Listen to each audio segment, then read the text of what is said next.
Many thanks for joining us. Welcome to Superscreen News at 5. I'm Blessed Omonose. Constituents of Delta Central Senatorial District have stamped National Assembly to protest the suspension of Senator Omo Agege. The protesters describe the move as a violation of the people's right of representation in the National Assembly and demanding the recall of the senator.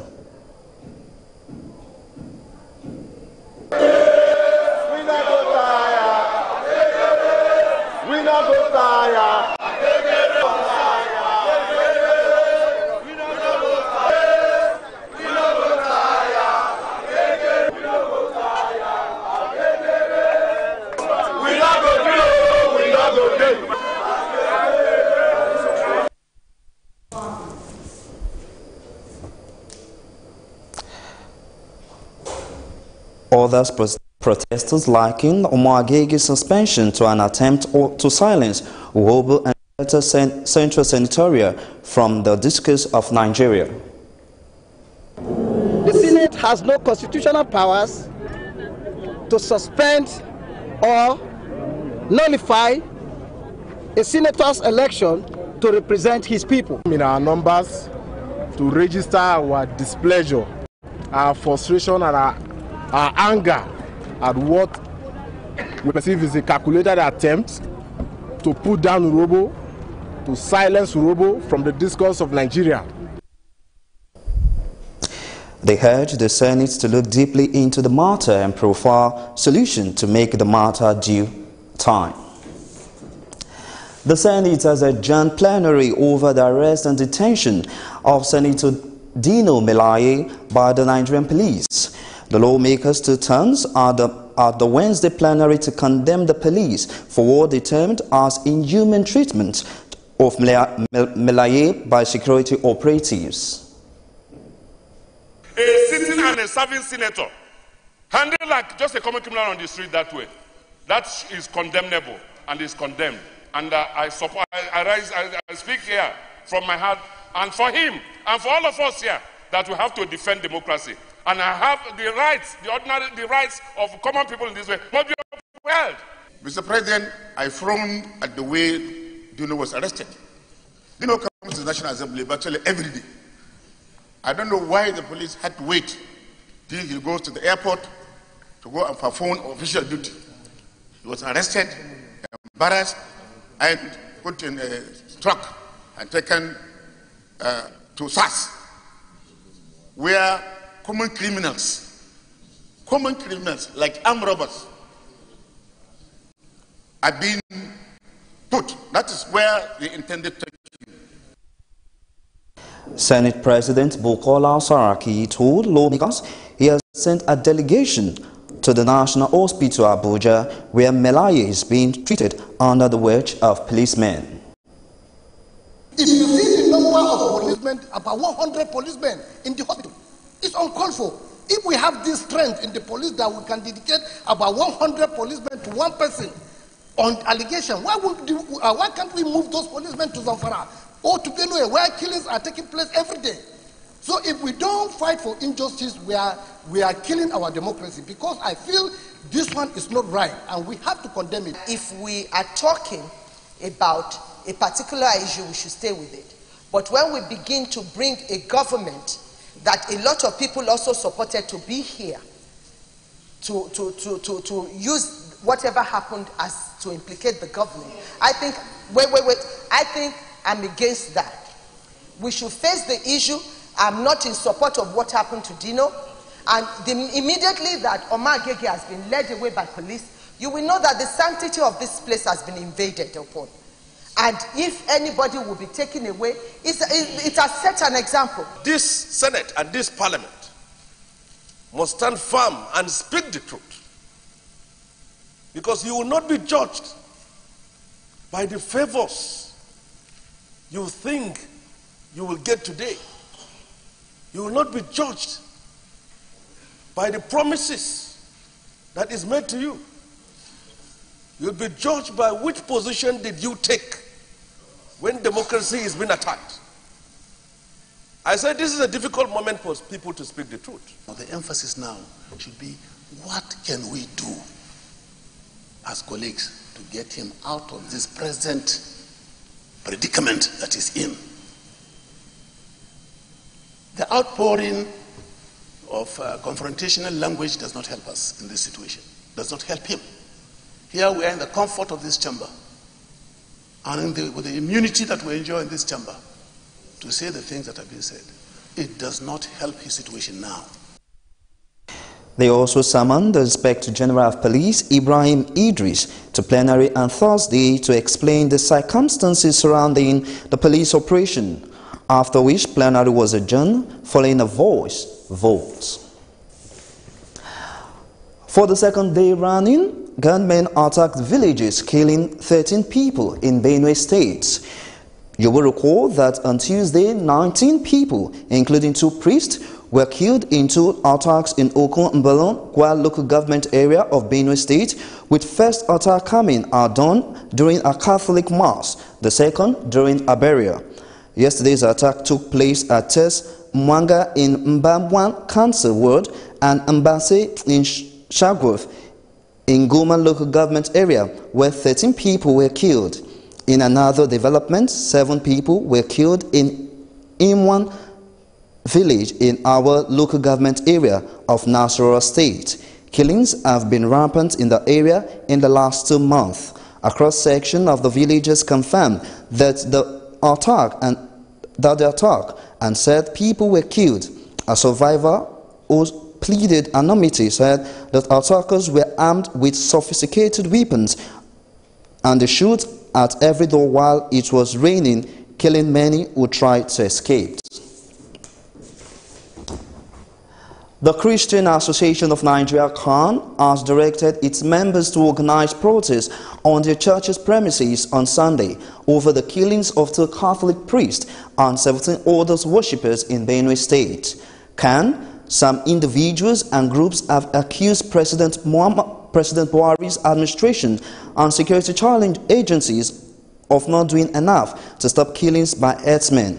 CAN President Reverend Olasupo Ayokunle, in a statement, urged Christians to hold peaceful protests on their church premises on Sunday, April 29, 2018, asking the federal government and the security agencies to stop the unending killings and bloodshed in the country.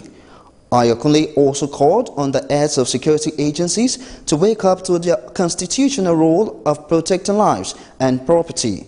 A civil society organization, Human Rights Writers Association of Nigeria, said Buhari administration kept watching helplessly as the herdsman kills Nigerians.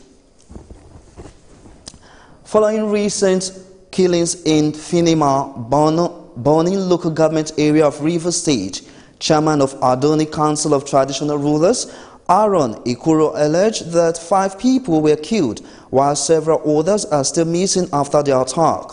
Ikuro also disagreed with statements making rounds that the attack is court-related. It is unfortunate to receive on air news media the statement credited to Boni Chiefs Council that the action was court-related. This news report was rather unfair assessment of the ugly incident. The hapless people were just gone down in broad daylight. One was killed in front of the father. Very pathetic. What we are saying is that we love peace. We want peace so that we can cohabit in the same area. So we want government to enter quickly and then resolve this matter so that we can get the needed peace in the zone. The traditional ruler also called on the state and federal governments as well as security agencies to intervene in order to restore peace and normalcy in the area. Even if there is anything happening, the Boni man or the Finima man ought to call the Andoni chiefs. We are in the same council with them and tell us, please, look at what your people are doing. No need of going to hire whoever they hired, whether they wear uniform, whether they are soldiers, whether they are police, and start killing Andoni people as they are no human beings. We are not happy about it. Meanwhile, the police earlier in a statement said only two people died in the attack. The national leadership of the All Progressive Congress (APC) has asked former national chairman of the People's Democratic Party, Ali Modu Sharif, who has expressed his desire to join the ruling party in Abuja, to do so at his word.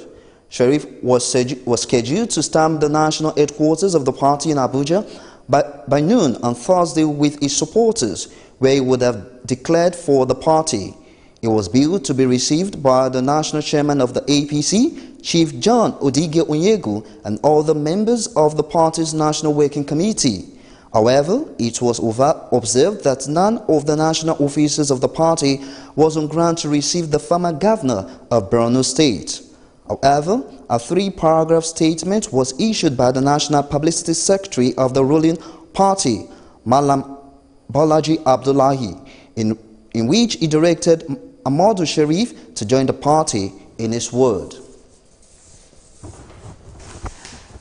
Rivers State's Governor Nyesom Wike has declared Rivers State government support for the Rollback Malaria Partners in a move geared towards eliminating malaria in the state. Wike disclosed this in Port Harcourt, said his administration has prioritized the fight against malaria. He also said communal efforts to eradicate malaria will be driven by the grassroots with a broad-based platform. The fight against malaria goes beyond providing bed nets or ensuring access to an effective treatment regime. These are all important measures, but certainly not enough, going by hindsight. We must move from this sense of complacency that malaria is preventable, diagnosable, and completely treatable, and rather focus on the need to end malaria for good within the shortest possible period of time. This is clearly possible with a pragmatic action plan that's communal in focus.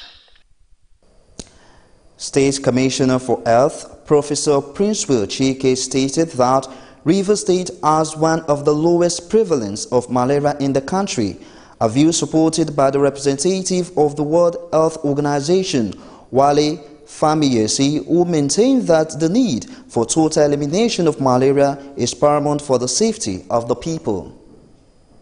As a state, there has been massive scale-up in the various intervention strategies to reduce the burden of malaria. The prevalence rate in Rivers State as of today is 7.3% compared to the national prevalence rate of 27%. And with all modesty, Rivers State ranks among the best 5 states in the country with reference to low prevalence. Indeed, our owners of long-lasting insecticides treated nets is beyond 70%, clearly above the national average. In Rivers State, the concerted efforts of the State Malaria Elimination Program in the Ministry of Health and Rivers State Primary Health Care Board and partners have helped to achieve prevalence of 7.3 in the use of nets, but uptake of intermittent preventive treatment in pregnant women is still very low. Wike urged civil society organizations and well-meaning individuals to contribute to ending prevalence of malaria in the states.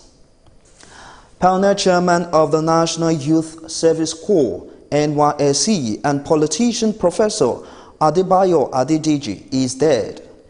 The Ijebu-born professor was reported to have died in Lagos on Wednesday. Professor Adebayo was the founding executive director of the African Center for Development and Strategic Studies in 1991. He was also the executive secretary to the United Nations Economic Commission for African Forum 1975 to 1978 and the UN Under Secretary General from 1978 until 1991. The late Adedeji graduated from London with BSc and PhD in Economics and Harvard University MPA. At the age of 36 years, he had become a full-fledged professor at the University of Ife, now Obafemi Awolowo University, OAU. In 1971, he was drafted into the government of General Yakubu Gowon as the cabinet minister responsible for the economic development and reconstruction of post-Civil War Nigeria. You're watching Superscreen News at 5. We'll take a short break at this point, and when we return, we'll bring you business news. Please stay with us. Before they come, they're supposed to, give us some information, notice. At least maybe a week or so. There was nothing like that. Hunger is everywhere in Nigeria. People are dying every day, but the Nigerian government are keeping quiet. Housemen are killing people. Why? It's not what we expected because of these old men that are leading us, and you people know, you are aware that these people are not the right people to lead us. These kind of people that are leading us here are people of black mind. They just care about themselves and their family. You are fighting my village. Let me use if I call it useless, I'm not a mistake. The other place where they build a shop, call it plaza. Say each shop there are 4 million naira. So I don't have the money, so I have to leave. If you plan to get a tribal mark, it takes a lot of pain, but after some time, you enjoy it. No, we experience hold up now during the construction time. Then after some time, we start enjoying it. The way they are doing the construction is too slow. It's too slow. The construction is too slow. They should stop the construction and make sure people go into their businesses and do their businesses.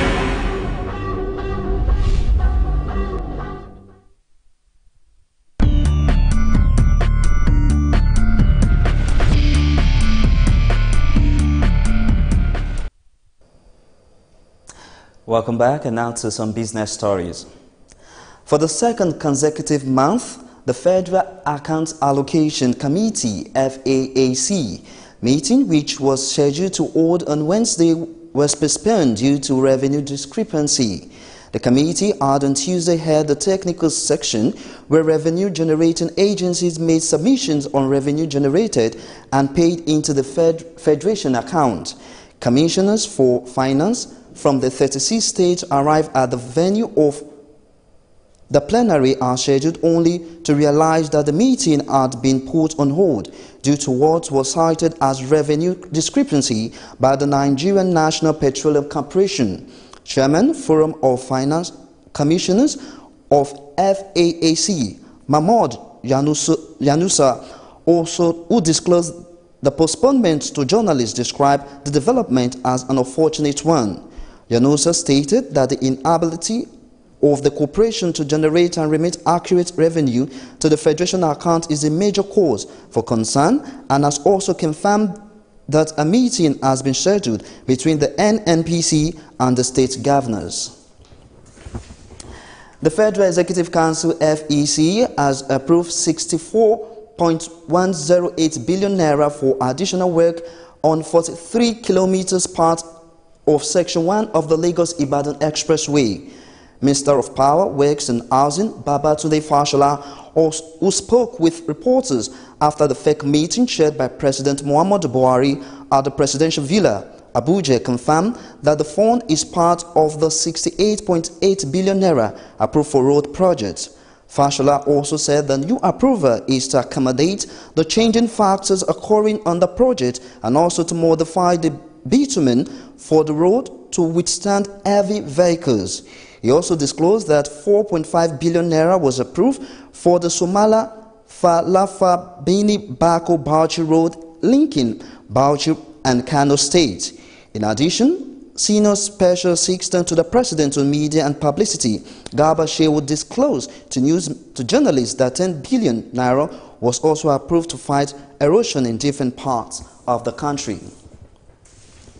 Still on business, the Association of Bureau de Change Operators of Nigeria, APCON, says its need for the Central Bank of Nigeria to end the multiplicity of foreign exchange windows and the resultant multiple exchange rate regime in the economy.